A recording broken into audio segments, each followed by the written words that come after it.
Perfect. So at this point, we've fired our editor and now we're ready to dial in our lighting along with our camera settings. So you'll want to have your main light source ready to go, and you want to have whatever camera with any potential lenses you might be shooting with ready to go as well. And I'm going to first start with removing all the external natural light in my scenario by closing the blackout curtains that we put in. This way I can really cut and control the light in my framing, which in turn will allow for me to get the exposure on the subject perfect and then have the exposure in the background darker. This is a perfect technique that you can use in any of your shoots, but especially in interviews, talking footage, anything where you're talking or speaking directly to camera. If you have the exposure of the background behind you dimmer, that's going to make the person standing in front of that really stand out and really give our image a lot of depth.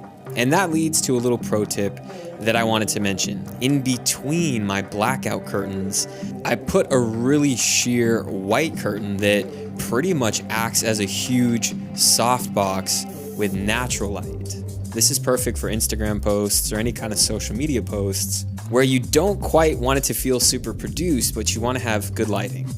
Now, this was a win in two ways because using it this way gives me a really great light source to use all throughout the day. There's zero setup time. All I have to do is open up the blackout curtains, and then I have the really cool studio space in the background offering depth and just having a really cool vibe behind me.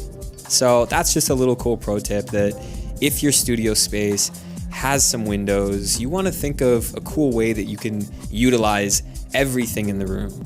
So to start things off here with getting our lighting really looking good, I'm going to be using the Aperture 120D Mark II with the Light Dome Mark II as well. This is going to act as our main lighting source. So you can be using any kind of light for this situation, but I would highly recommend using some sort of softbox or diffusion. This can be done by shining any one of your lights through some type of diffusion or even bouncing your light off of a white reflector. So with whichever light you're using, you want to angle it about 45 degrees to either side of the camera. It can be to the left side or it can be to the right side. For me, I did it to the right side because that makes sense for the orientation of my room. If I have it on the left side, it's going to be in the center of the room right in front of the doorway. I'll be saying everything in reference to having the light to your right because that's how it is in my setup. But the further you move your light to the right, the more of a contrast and low key of a light setup you're gonna have. In other words, if you want more shadows and a more dramatic look, you can go past 45 degrees to something maybe 60 degrees to your right. That's gonna make the opposite, the left side of your face, a lot darker. If you're in more of the makeup, beauty blogger, or you wanna have bright, happy looking footage that doesn't have as much contrast, you can angle your light more towards the center or below 45 degrees to, let's say, 30 degrees to one side. And after some experimenting, you'll find the right angle that you want to have your light, depending on the type of look you're going for. For me, I want to go more on the dramatic side and the more stylized side.